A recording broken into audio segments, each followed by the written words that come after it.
Europe दुनिया के 7 continents में से एक ऐसा कॉन्टिनेंट जो कि अपनी खूबसूरती के साथ साथ अपने अच्छे मौसम के लिए भी जाना जाता है। लेकिन अफसोस वो यूरोप जिसे हम हमेशा ठंडा समझते हैं, वहाँ गर्मी ने इतनी तबाही मचा रखी है, वहाँ के लोगों का हाल इतना बुरा कर दिया है कि वहाँ अब लोग मर रहे हैं किसी बीमारी, वायरस या जंग की वजह से नहीं, बल्कि शदीद गर्मी यानी एक्सट्रीम हीट की वजह से। यूरोप के तमाम अहम मुल्क चाहे फ्रांस, जर्मनी से लेकर इटली, ग्रीस, स्पेन, ये सब इस वक्त शदीद गर्मी का सामना कर रहे हैं। लेकिन वेट, गर्मियां तो हर साल आती हैं, लेकिन इस बार इतना क्या खास है? और वो टेम्परेचर जो एशियन कंट्रीज जैसा कि इंडिया, पाकिस्तान, बांग्लादेश के लिए नॉर्मल सी बात है, वो यूरोप के लिए इतने खतरनाक क्यों है? आखिर यूरोप में इस साल इतनी शदीद गर्मी होने के पीछे आखिर असल वजह है क्या, और हमारा ग्लोबल सिस्टम हमें क्या वार्निंग देने की कोशिश कर रहा है? इन सब सवालों के जवाब मिलेंगे आपको इस वीडियो की एंड पे। यूरोप में तो हर साल समर्स आती हैं, राइट? तो इस बार क्या अलग है? तो इस साल 2 अजीब चीजें हो रही हैं वहाँ पे। पहली बात कि गर्मी अपने वक्त से बहुत पहले ही शुरू हो गई है। जो टेम्परेचर जुलाई की एंड पे एक्सपेक्ट किया जाता था, वो अभी से ही 40 to 44 डिग्री सेल्सियस तक टच कर रहा है। दूसरी बड़ी खतरनाक बात है ट्रॉपिकल नाइट्स। रात के वक्त भी मौसम ठंडा नहीं हो रहा, टेम्परेचर रात को भी 25 डिग्री सेल्सियस से नीचे नहीं गिर रहा, जिसकी वजह से लोगों की बॉडी को रिकवर होने का बिल्कुल वक्त ही नहीं मिलता। बट ये जो टेम्परेचर है, ये हम जैसे एशियन कंट्रीज और सेंट्रल एशियन कंट्रीज जैसा कि यूए, इंडिया, पाकिस्तान, बांग्लादेश जैसे कंट्रीज के लिए तो नॉर्मल सी बात है।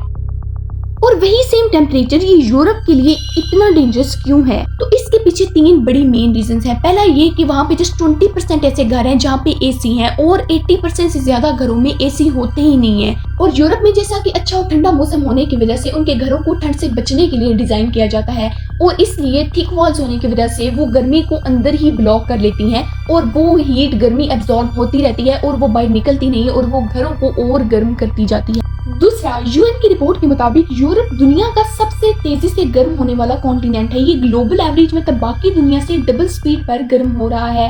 एंड तीसरा है यहाँ की बढ़ती हुई एजिंग पॉपुलेशन। यहाँ बूढ़े लोगों की आबादी ज्यादा है, जिनकी बॉडीज अचानक आने वाली एक्सट्रीम हीट को बर्दाश्त नहीं कर पाती, जिसकी वजह से उन्हें हीट स्ट्रोक या हार्ट अटैक हो जाता है।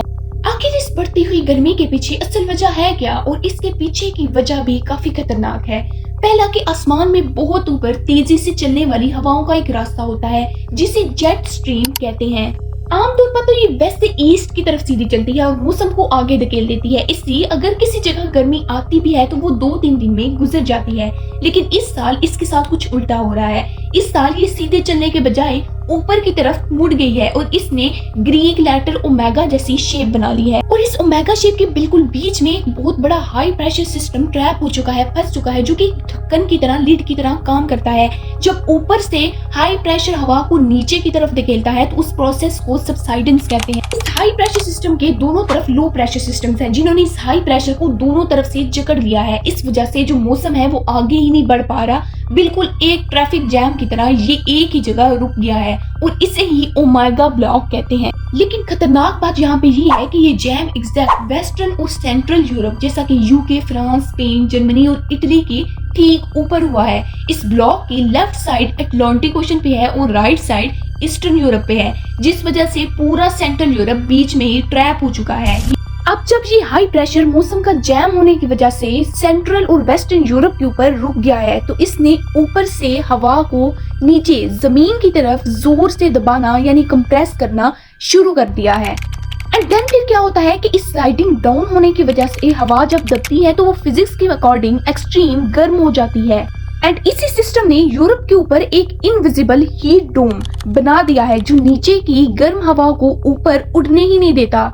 एंड इस सिस्टम की वजह से ही साथ में अफ्रीका के सहारा डेजर्ट की जो गर्म हवाएं हैं वो डायरेक्ट यूरोप के अंदर खींची चली आ रही हैं, और ये इस ओमेगा के अंदर लॉक हो रही हैं।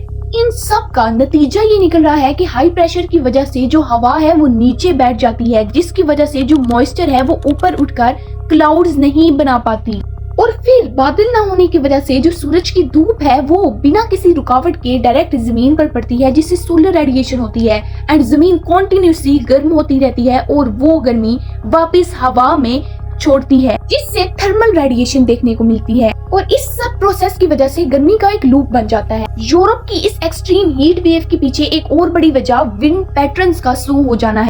नॉर्मल कंडीशंस में तो ये जो तेजी से चलने वाली हवाएं हैं यानी जेट स्ट्रीम मौसम के सिस्टम्स को आगे धकेल देती हैं, लेकिन क्लाइमेट चेंज की वजह से ये जेट स्ट्रीम अब वीक पड़ चुकी है और उसमें बहुत बड़े प्लेनेटरी कर्व्स जिन्हें रोजबी वेव्स भी कहते हैं वो बन चुके हैं। और जेट स्ट्रीम का ये वेवी पैटर्न जो आप देख रहे हो स्क्रीन पर, ये जब बनता है तो इससे क्लाइमेट पैटर्न और वेदर कंडीशंस डिस्टर्ब हो जाती हैं और वीक जेट स्ट्रीम ही की वजह से severe heat wave wind fires देखने को मिलती हैं।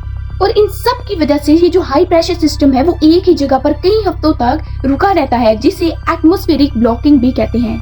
ये तो समझ आ गया कि ये सब हीट डोम, ओमेगा ब्लॉक और वीक जेट स्ट्रीम की वजह से हो रहा है, लेकिन इन सब के पीछे असली जिम्मेदार है कौन और हमारा ग्लोबल सिस्टम इस एक्सट्रीम हीट वेव के पीछे हमें क्या वार्निंग देने की कोशिश कर रहा है। लेकिन एक बात तो क्लियर है कि यूरोप की ये खौफनाक गर्मी कोई कॉमन या नेचुरल तो नहीं है, बल्कि ये एक बहुत बड़ा वार्निंग साइन और इंडिकेशन है कि हमारा ग्लोबल सिस्टम कोलैप्स हो रहा है। जो एक्सट्रीम हीट वेव्स पहले सदियों में एक बार आती थी वो अब हर साल का नया नॉर्मल बनती जा रही हैं और इस तबाही का असली जिम्मेदार कोई और नहीं बल्कि हम खुद इंसान हैं और हमारी human activities. According to climate research हमारी ये 3 बड़ी एक्टिविटीज हैं जिसने इस सिस्टम को बिगाड़ा है, जिससे ओमेगा ब्लॉक और हीट डोम बना है।